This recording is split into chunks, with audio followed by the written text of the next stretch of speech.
হেই WhatsApp guys, কেমন আছো সবাই? আশা করি সবাই খুব ভালো আছো। প্যান্ডাম অ্যানিমেশন এন্ড ড্রামার আজকের পর্বে 2020 সালে মুক্তি পাওয়া জুজুৎসু কাইজেন নামে একটা অ্যানিমে সিরিজ আমরা এক্সপ্লেন করতে যাচ্ছি। যে অ্যানিমেটার প্রথম সিজনটা এসেছিল 2020 সালে, দেন এর পরবর্তী সিজন এসেছিল 2023 সালে, এবং রিসেন্টলি যে সিজনটা চলতেছে সেটা হচ্ছে সিজন 3, এবং এই সিজনটাই কিন্তু আমরা এক্সপ্লেন করতে যাচ্ছি। আর আগে যে এই সিজনগুলো চলে গেছে ওইগুলো আমরা এক্সপ্লেন করিনি, যার জন্য তোমরা হয়তো ভাবতেছো যে সিজন 1 এবং 2 না দেখলে সিজন 3 কিভাবে বুঝবে। বাট আমি আমার সর্বোচ্চটা দিয়ে সিজন 1 এবং 2 বুঝিয়ে দিব, তারপর আমি সিজন 3 এক্সপ্লেন করা শুরু করব। তো জুজুৎসু কাইজেনের গল্প শুরু হয় ইউজি ইতাদোরিকে দিয়ে, একজন সাধারণ ছেলে যে দুর্ঘটনাবশত অভিশাপের রাজা সুকুনার আঙ্গুল খেয়ে ফেলে। এরপর ইউজি ঢুকে পড়ে জুজুৎসু জগতে, যেখানে অভিশাপ ধ্বংস করাই একমাত্র কাজ। তার শিক্ষক গোজো সাতোরু এই পৃথিবীর সবচেয়ে শক্তিশালী জুজুৎসু জাদুকর। ইউজি, মেগুমি আর নোবারা একসাথে অভিশাপের বিরুদ্ধে লড়াই করতে থাকে, কিন্তু সিজন 2 এর সবকিছু বদলে যায়। গজুর অতীত, গেটুর বিশ্বাসঘাতকতা আর শিবুয়ার ইনস্টিডিয়েট পুরো জুজুৎসু সমাজকে উল্টে দেয়। শিবুয়াতে গোজো সিল হয়ে যায়, অসংখ্য মানুষ মারা যায়, আর ইউজি নিজের চোখের সামনে সুকুনার ভয়ঙ্কর রূপ দেখে ভেঙে পড়ে।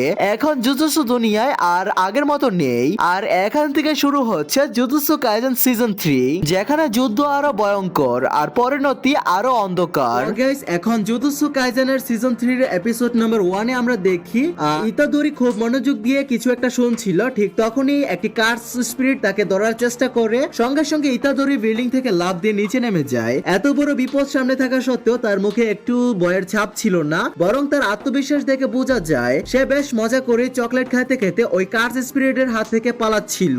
ইতাদোরি এক বিল্ডিং থেকে আরেক বিল্ডিং এ লাফ দিতে থাকে, কিন্তু হঠাৎ করে সেই কার্স স্পিরিট তাকে মাঝ আকাশেই ধরে ফেলে এবং ভয়ঙ্কর এক আঘাতের সঙ্গে তাকে একটি বিল্ডিং এর মধ্যে ছুঁড়ে মারে।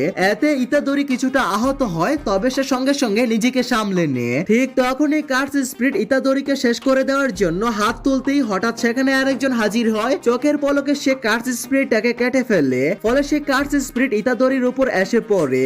আর এই কার্স স্পিরিটটাকে যে মেরেছে সে আর কেউ না, স্পেশাল গ্রেট সোর্সার ইউটা। গাইস, এখানে ইউটা দেখানো আছে, দেন আমি ইউটা বলতেছি, আমি ইউটা দিয়ে চালিয়ে দিব। কিন্তু ইউতা এখানে ইতাদোরিকে বাঁচাতে আসেনি, বরং তাকে মারতে এসেছে।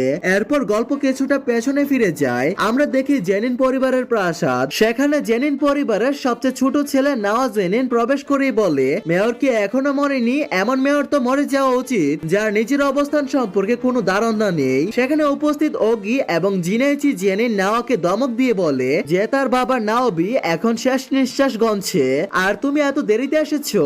কিন্তু নাওয়া অহংকার ভাবে উত্তর দে, আমার আশা না আসা কারোই বা কি আসে যায়, এমনিতেও আমার সব বড় ভাই কোনো কাজের নয়, আর সবাই জানে জেনিন পরিবারের পরবর্তী উত্তরাধিকারী আমি। তাছাড়া ওগি, আপনার তো কোনো ছেলেই নেই, আর জিনেছি আপনার তো চেহারাটাই ভালো না। এই কথা শুনে তারা রেগে নাওয়ার দিকে তলোয়ার নিয়ে আক্রমণ করে। ঠিক তখনই সেখানে একজন কর্মকর্তা এসে জানায় যে জেনিন পরিবারের প্রধান নাওয়াবি আর এই দুনিয়াতে নেই। তার উইল অনুযায়ী নাওয়াকে 27তম হেড বানানো হবে, এবং জুজুৎসু হায়ে রাখা কাস্টুল ও অস্ত্রের উপর একমাত্র অধিকার থাকবে তার। এই কথা শুনে নাওয়া ভীষণ খুশি হয়ে যায়, কিন্তু এরপর উইলের একটি শর্ত পরে শোনানো হয়, যদি কোনো কারণে সাতোরু গোজু মারা যায় অথবা গুরুতর অসুস্থ হয়ে পড়ে, তাহলে তোজি ফুশিগুরুর সঙ্গে করা চুক্তি কার্যকর হবে। সেই ক্ষেত্রে মেগুমি ফুশিগুরুকে জেনিন পরিবারের হেড বানানো হবে, এবং পরিবারের সমস্ত সম্পত্তি তার নামে চলে যাবে, কারণ গোজু ইতিমধ্যে সিল হয়ে আছে।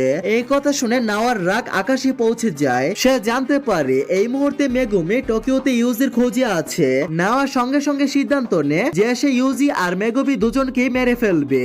এই মুহূর্তে টোকিও জুড়ে হাজার হাজার কার্স স্পিরিট ছড়িয়ে আছে, সেখানে যদি কেউ মরে যায় তাহলে কেউই সন্দেহ করবে না। সে শপথ নিয়ে মেগুমিকে মেরে জেনিন পরিবারের হেডের আসন সে দখল করবেই। অন্যদিকে আমরা দেখি ইউজি একটি নির্জন জায়গায় বসে আছে। সে এখনো শিবুয়ার ঘটনায় ধাক্কা কাটিয়ে উঠতে পারেনি। তার চোখের সামনে ভেসে ওঠে নানামি আর নোবারার মৃত্যু, আর কিভাবে সুকুনো তার শরীর ব্যবহার করে হাজার হাজার মানুষকে হত্যা করেছিল। চজু তার কাছে আসে আর তার আঘাতের কথা জিজ্ঞেস করে। ইউজি বলে, আমি এখনো ঠিক আছি, সম্ভবত সুকুনার কারণেই আমার শরীর খুব দ্রুত সেরে উঠছে। চজু তাকে বোঝানোর চেষ্টা করে যে সে তার জুজুৎসু হায়ে ফিরে যাওয়া উচিত, কিন্তু ইউজি তাতে রাজি হয় না। ইউজি বলে, সুকুনা মেগুমিকে নিয়ে কোনো ভয়ঙ্কর পরিকল্পনা করছে, তাই আমি আর কাউকে ঝুঁকিতে ফেলতে চাই না। তাছাড়া আমি তোমার ভাইদেরকেও মেরেছি, আমি কারোর সঙ্গে থাকার যোগ্য নয়। বড় ভাইদের মতো চোজো তাকে বুঝায় যে ওটা ছিল একটা ভুল বোঝাবুঝি, তারা বেঁচে থাকলেও তোমাকে ক্ষমা করে দিত। ভুল তো মানুষেরই হয়, কিন্তু আমরা ভাই এতটুকুই সবচেয়ে গুরুত্বপূর্ণ। এরপর দুজনে কার্স স্পিরিট পরিষ্কার করতে বেরিয়ে পড়ে। ইউজি তালিবাজে ইচ্ছা করে অনেকগুলো কার্স স্পিরিটকে নিজের দিকে টেনে নেয়। আমরা দেখি ইউজির শারীরিক শক্তি আগের তুলনায় অনেক বেড়ে গেছে। সে কার্স স্পিরিটদের একটি টানেলে নিয়ে যায় যেখানে চোজো আগে থেকেই প্রস্তুত ছিল। কার্স স্পিরিট সেখানে পৌঁছাতে চোজো তার ব্লেড টেকনিক ব্যবহার করে একশোটাই দানবটিকে ছিন্ন ভিন্ন করে দেয়। আরেকটি কার্স স্পিরিট চোজোর উপর আক্রমণ করতে গেলে ইউজি এক ঘুষিতেই তাকে শেষ করে দেয়। চোজো মনে মনে ভাবে আগে যখন আমরা লড়েছিলাম তখনও ইউজি শক্তিশালী ছিল, কিন্তু এখন সে নিজের কার্স এনার্জি নিয়ন্ত্রণ করতে শিখেছে। সে সত্যি এক ব্লাড ডেমনে পরিণত হয়েছে। ঠিক তখনই সেখানে নাওয়া হাজির হয়। সে জিজ্ঞেস করে মেগুমি এখনো আসেনি। ইউজি জানতে চায় তুমি কে। নেওয়া বলে গোজো সিল হয়ে যাওয়ার পর তোমাদের বাঁচানোর কেউ নেই, তাই তোমার মৃত্যুদণ্ড ঘোষণা করা হয়েছে। নেওয়া বলে আসলে আমার লক্ষ্য ছিল মেগুমিকে মারা, কিন্তু তোমাকেও পথ থেকে সরাতে হবে। মুহূর্তের মধ্যে সে অদৃশ্য হয়ে ইউজির পেছনে এসে জুড়ে ঘুষি মারে। চোজো আক্রমণ করতে গেলে নেওয়া চোখের পলকে তার পেছনে চলে আসে এবং লাগাতার আক্রমণ করতে থাকে। নেওয়ার গতি এতটাই বেশি ছিল যে চোজো সামলানোর সুযোগই পাচ্ছিল না। চোজো বুঝে যায় সে কোনো বিশেষ টেকনিক ব্যবহার করছে। নাওয়া মনে মনে ভাবে ইউজিকে তো বুঝলাম, কিন্তু এই দ্বিতীয় লোকটাকে, এটা তো মানুষ বলে মনে হচ্ছে না। হঠাৎ করে চারপাশের পরিবেশ বদলে যায়। এক ভয়ঙ্কর ও ভারী কার্স পেপার অনুভূত হয়। এক মুহূর্তের জন্য ইউজির মনে হয় হয়তো গোজো স্যার ফিরে এসেছেন, কিন্তু বাস্তবে সেখানে এসে পৌঁছায় ইউতা। ইউতা একটি উঁচু বিল্ডিং থেকে সোজা মাটিতে ল্যান্ড করে, ফলে চারপাশের কংক্রিট গুড়িয়ে যায়। নেওয়া সঙ্গে সঙ্গে চিনে ফেলে এই তো ইউটা ইউকুৎসু। ইউজির মনে পড়ে যায় মেগুমি বলেছিল ইউটা একজন স্পেশাল গ্রেট সোর্সার, ঠিক গোজো স্যারের মতো। নেওয়া ইউটার সঙ্গে ডিল করার চেষ্টা করে। সে বলে ইউটা আমার শুধু ওই চোজোর দরকার। ইউজিকে তুমি মেরে ফেলতে পারো, কিন্তু আমার পরিচয় যেন কেউ না জানে। চোজো বিপদ বুঝে ইউজির দিকে চিৎকার করে বলে ইউজি পালাও, তুমি ইউটার সঙ্গে লড়াই করতে পারবে না। সে গোজোর মতোই এক দানব, তার সঙ্গে লড়াই করলে তুমিও মারা যাবে। আমি নাওয়াকে আটকানোর চেষ্টা করছি। ইউজি পালাতে শুরু করে, কিন্তু সে দেখে বাড়ি তলোয়ার হাতে নিয়েও ইউটা তার একদম কাছে ছুটে এসেছে।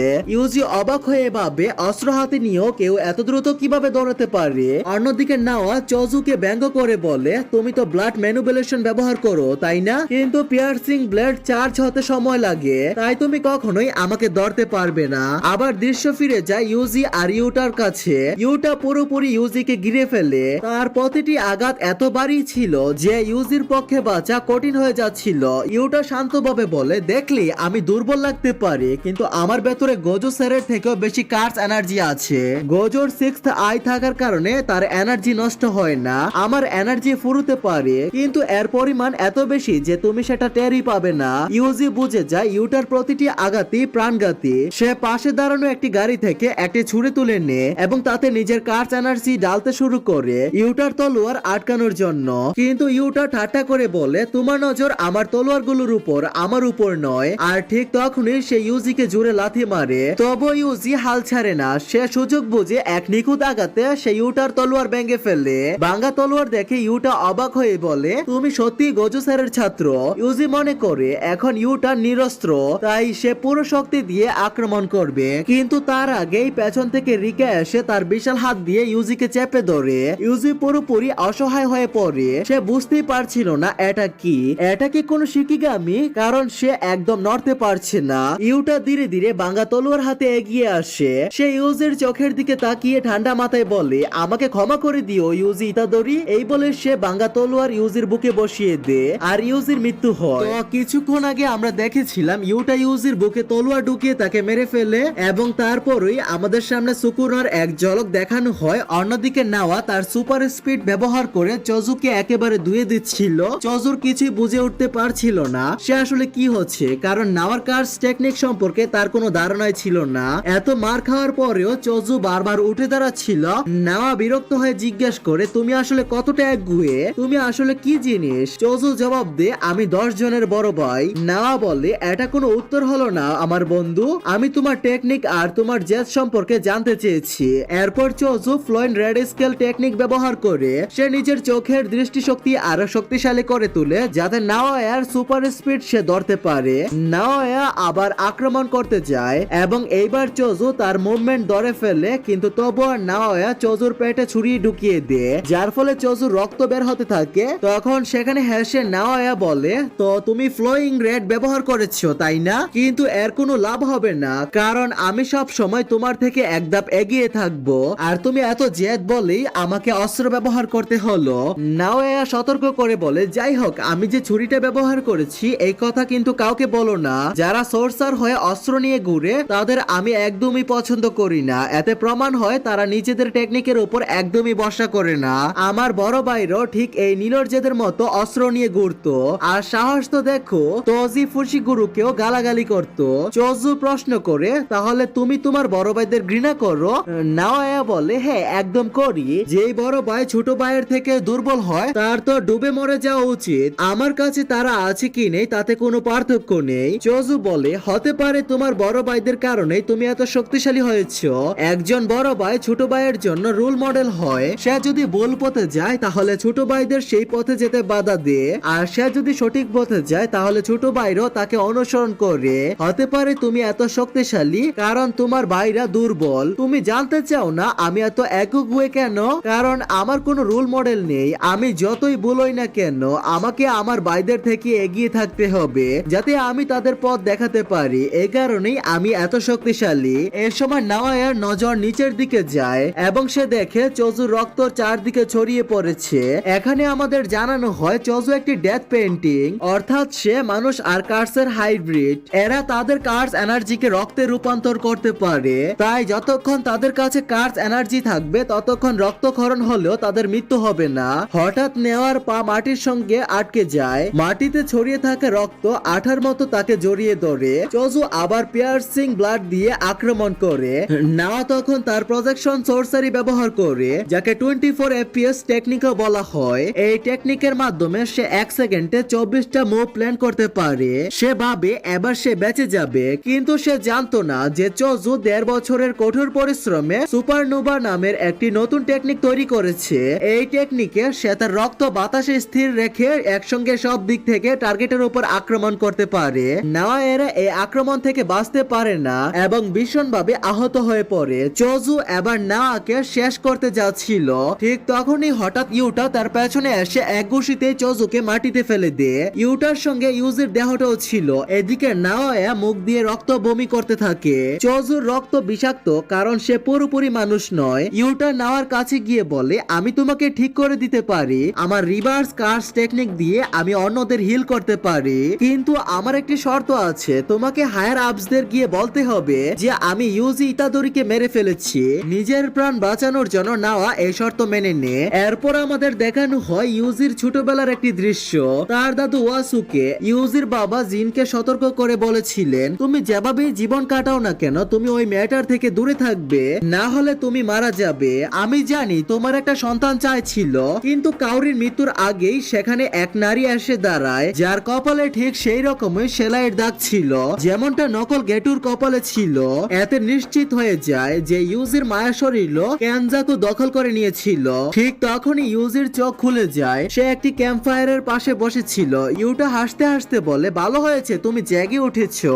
এটা শুনে ইউজি পুরোপুরি কনফিউজড হয়ে যায়। ইউটা বুঝিয়ে ফেলে সেপ্টেম্বর মাসে গোজু স্যার আমার সঙ্গে দেখা করতে এসেছিলেন, তখনই গোজু স্যারের সন্দেহ হয়েছিল যে তার কিছু হতে পারে, তাই তিনি আমাকে বলেছিলেন যদি আমার কিছু হয়ে যায় তাহলে তুমি ফার্স্ট ইয়ার আর সেকেন্ড ইয়ার স্টুডেন্টদের দেখাশোনা করবে, বিশেষ করে ইউজির। ইউটা আরো বলে, হায়ার আপসরা বোকা নয়, তাদের কাছে পৌঁছানোর জন্য আর ইউজির এক্সিকিউশনার হওয়ার জন্য আমাকে ইউজির সঙ্গে একটি বাইন্ডিং বাউ নিতে হয়েছিল যাতে মনে হয় আমি সত্যিই তাকে মেরে ফেলবো। ইউজি প্রশ্ন করে, তাহলে আমি এখনো বেঁচে আছি কিভাবে? ইউটা বলে, বাইন্ডিং বাউ পূরণ করার জন্য আমি তোমার হৃদস্পন্দন থামিয়ে দিয়েছিলাম, কিন্তু সেই একই মুহূর্তে রিভার্স কার্স টেকনিক ব্যবহার করে তোমাকে হিল করে দিয়েছি। টেকনিক্যালি তুমি মারা গেছো আবার বেঁচেও আছো, এই মুহূর্তে দুনিয়ার কাছে তুমি মৃত।